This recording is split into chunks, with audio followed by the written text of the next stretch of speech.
Les amis, bonjour. Euh, je sais que c'est une brève vidéo que je suis en train de faire. Il est, je crois, à Toronto, 7 heures du matin. En tout cas, moi, je viens de revenir du Congo. J'ai quitté le Congo exactement les 30, après que je me sois présenté au bureau de la BRCT au niveau de Kinshasa. Je suis vraiment étonné de trouver les données qui circulent sur le net.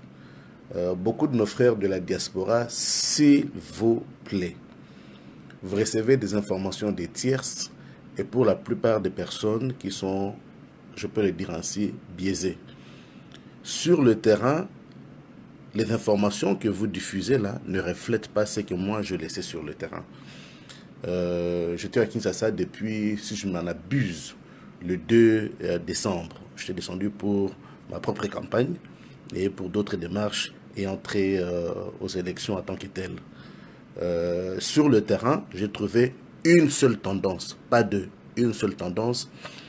J'ai trouvé que les Congolais sont définitivement matures, les Congolais savent ce qu'ils veulent et les Congolais sont définitivement déterminés à aller aux élections. Ça, c'est l'ambiance que j'avais trouvée à Kinshasa lorsque je suis arrivé. De tout, des parts et autres. Pour votre information, d'habitude, je loge à Gombe. Cette fois-ci, j'avais décidé de loger dans la cité pour des raisons évidentes. Ce que j'ai trouvé, c'était que le Congolais était prêt. Les Congolais avaient compris qu'il y avait une manigance, aussi bien de la part de l'Occident et à part de certains politiciens sur place au niveau du Congo. Beaucoup de nos confrères qui donnent des informations au sujet de la popularité de certains politiciens, je puis vous dire, allez sur ma page Facebook, vous verrez quelques vidéos que j'ai postées, j'en posterai encore d'autres, mais je peux vous dire sans la moindre hésitation que la majorité des Congolais, je ne dirais pas tous les Congolais, ça serait faux, mais la majorité des Congolais sont ceux-là et celles-là qui sont acquis au changement. À ma grande surprise, quand je suis arrivé au Congo, on avait tous eu écho de la présence des militaires américains devant l'ambassade, ainsi de suite. Ce n'était rien de tout ça, parce que j'étais sur place à l'ambassade des États-Unis pour des démarches qui me concernaient. Et sur place, il y avait un calme qui régnait. Certes, il y avait une présence policière, mais il n'y avait pas eu débarcation de l'armée américaine, comme nous étions en train de le dire, avant que je ne quitte ici, vers le début du mois de décembre. Les Congolais qui sont acquis au changement sont derrière l'UDPS. Je ne dis pas ceci parce que je suis un membre de l'UDPS ou un cadre de l'UDPS. Je le dis parce que c'est simplement la vérité. Je pense que nous, en tant que Congolais, nous devons, n'est-ce pas, ce devoir de restituer la vérité. Martin Fayulu, pour ne pas citer son nom, est un homme qui est soutenu par une partie de la population congolaise. Mais il ne fait pas l'unanimité par rapport au support dont bénéficie Félix Tshisekedi ainsi que Vital Kamerhe. Ça, vous pouvez aller dans tous les quartiers populaires de Kinshasa. Je fais moi-même le tour. J'étais à Massina, j'étais à Kingasani, des quartiers qui ne sont souvent pas recommandés pour nous autres qui venons de l'Occident. Mais j'y étais entré, je voulais savoir qu'est-ce qui s'y passe. J'étais en Djili, je suis allé à Kalamo, hein, Yolo, Matongé, Victoire, ainsi de suite. Où est-ce que je suis entré encore aller? Je suis allé dans beaucoup de communes, des communes populaires, parce que j'étais intéressé de connaître qu'est-ce qui se passe réellement avec les Congolais, qui est le candidat que les Congolais sont en train de soutenir. À ma grande surprise, c'était une bonne surprise d'ailleurs, les Congolais ont compris que l'Occident voulait pérenniser la misère du peuple congolais. Ça, c'était déjà un plus. Et autre chose que j'ai remarqué, c'est que notre candidat Fayulu, qui, pour des raisons évidentes, avait choisi de suivre les recommandations de Moïse Katumbi et de Jean-Pierre Mbemba, envoyait un message contradictoire. Les Congolais sur le terrain disaient « Nous ne pouvons pas aller aux élections en soutenant Fayulu alors qu'il propose d'un côté un mandat de 2 ans pour revenir aux élections et de l'autre, il propose que nous puissions aller aux élections sans machine à voter alors que c'était le chemin sine qua non. C'était la voie obligatoire par laquelle nous devions partir. » Alors beaucoup de Congolais étaient restreints, étaient, comment je peux dire, réticents face à sa candidature. À Kinshasa, il y avait une ébullition, que ce soit à Limete, à Gombe et partout. J'étais dans le milieu politique. J'ai passé beaucoup de temps à l'hôtel du Fleuve ainsi qu'à l'hôtel Béatrice où se réunissaient en permanence les administrateurs de la SADC. Et quand je parle de la SADC, ce n'est pas la SADC économique, ce n'est pas la SADC administrative, c'était la SADC militaire. Donc je précise, c'était des officiers supérieurs de différents pays d'Afrique, membres de la SADC, qui étaient en train de s'échanger pour une alternance devant parvenir au Congo au lendemain du 30 décembre, qui était la date finalement fixée pour les élections. Et à ces propos, lorsque l'incendie a eu lieu à l'entrepôt vers Haut Commandement, nous avons tous été curieux, nous sommes allés voir. Haut Commandement, c'est un des lieux le mieux protégé de Kinshasa. On ne vous trompe pas. On ne vous trompe pas, que personne de la diaspora vienne vous dire le contraire, parce que nous lisons, et je lis personnellement, et je suis vraiment étonné des individus qui viennent sur le net dire « Oh, je suis en contact avec des personnes. » Non, c'est faux. Nous étions sur le terrain. Et j'étais avec une équipe, nous avons des photos, nous avons pu assister aux événements qui sont arrivés aussi bien au Haut Commandement, au dépôt où la CENI, les événements de la CENI a eu feu.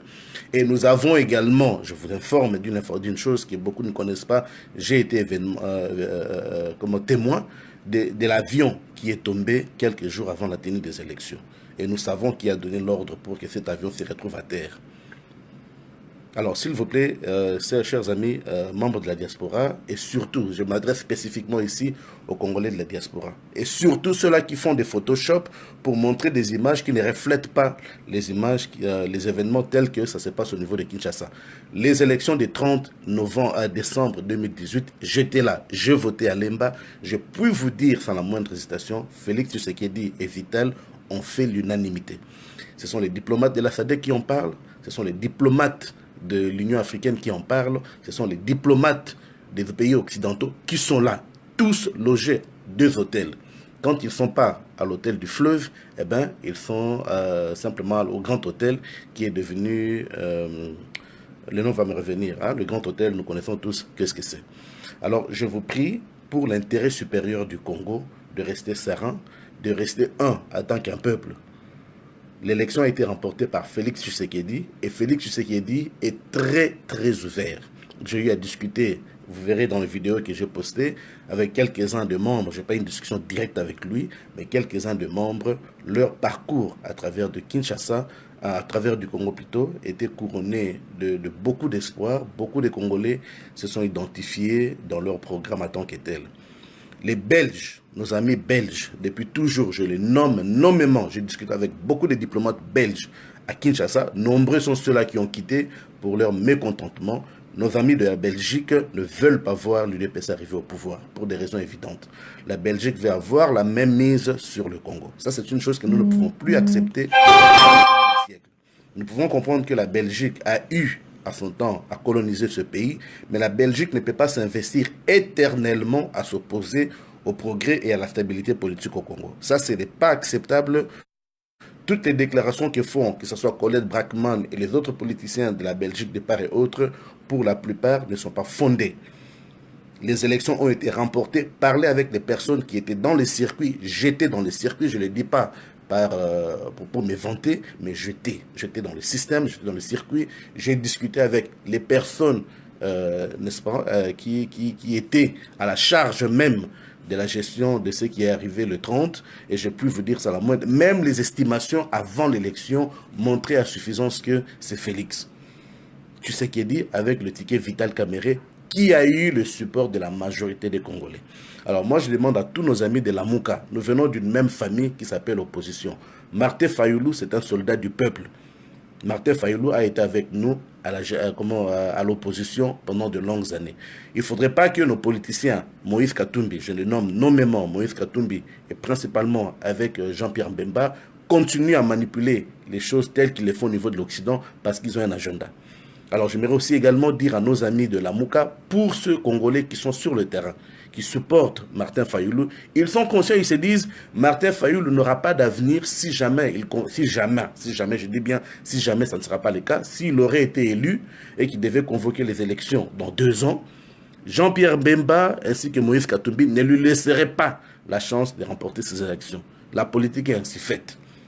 Donc, je suis sûr que sur ce point, nous pouvons nous comprendre. Alors, s'il vous plaît, chers Congolais, nous sommes dans une situation où nous pourrons créer nous-mêmes les Congolais, un désordre que nous ne serons pas contrôlés par la suite. Le Congo nous appartient à tous, ensemble. Tout Congolais, c'est notre patrimoine commun.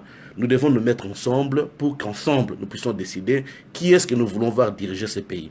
Autour de Félix Tshisekedi et Vital Kamerhe, j'ai retrouvé autant d'experts, des économistes, des juristes, des sociologues, j'en passe et de meilleurs. Nous étions tous là parce que nous voulions contribuer, parce que nous voulions une bonne fois pour toutes, que nous puissions montrer au monde que nous sommes capables de faire les choses différemment.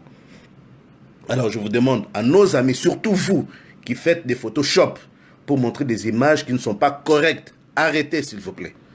Martin Fayulu ainsi qu'honorable Félix Tshisekedi sont deux honorables, ce sont des individus qui n'ont pas de problème. C'est vous qui essayez de créer ces problèmes-là.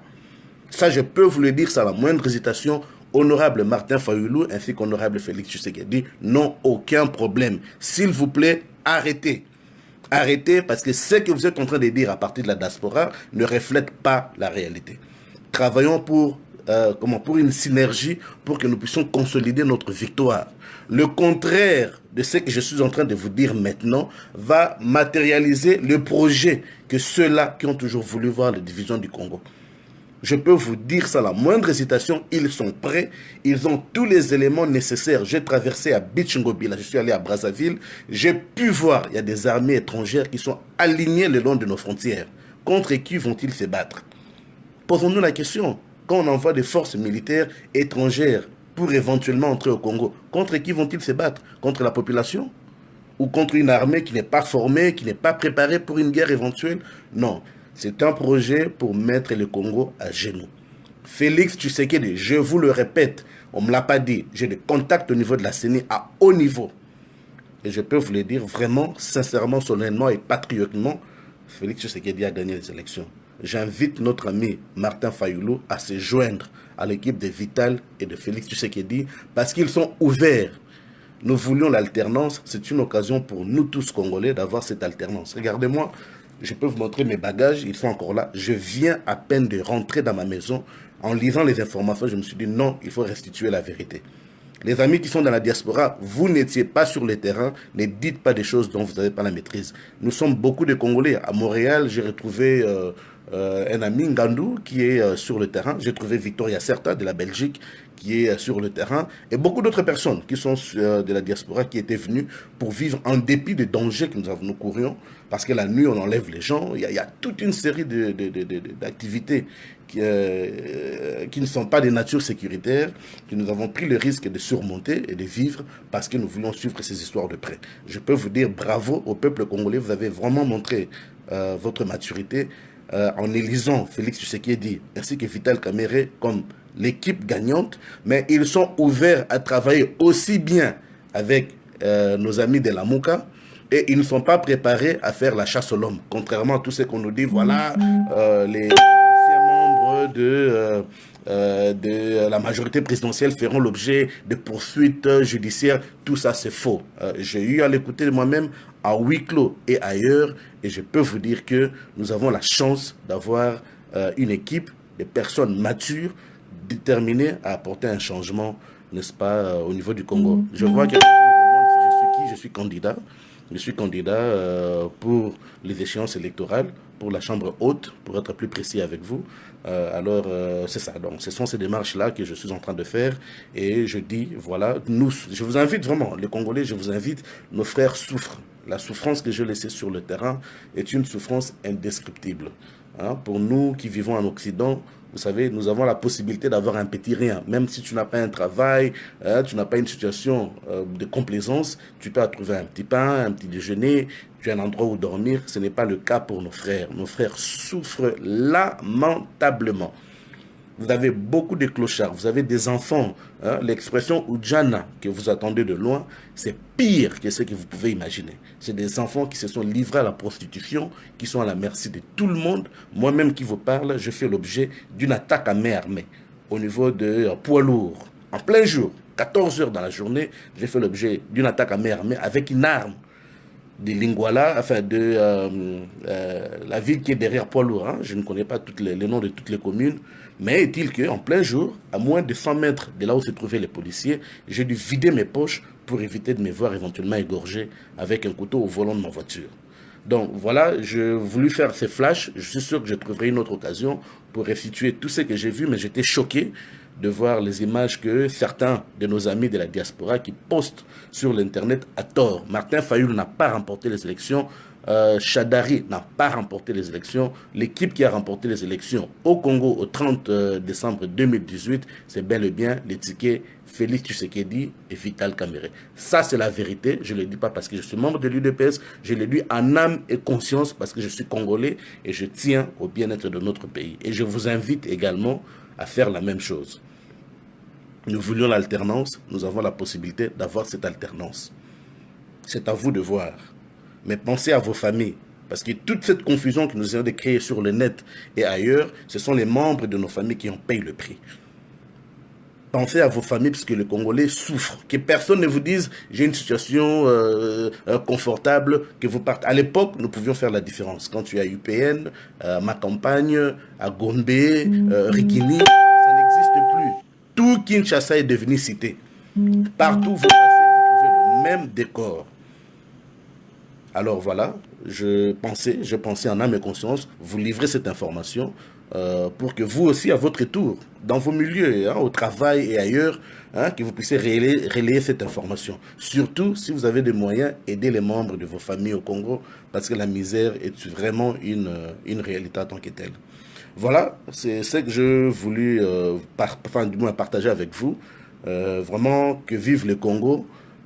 Que nous fassions pression pour que l'Occident ne vienne pas nous imposer un homme qu'ils veulent soutenir, qui va éventuellement renverser les cartes au bout de 2 ans pour que nous retournions aux élections. Les élections du Congo coûtent au-delà des milliards et ces milliards peuvent être utilisés pour financer la réhabilitation des écoles, des hôpitaux.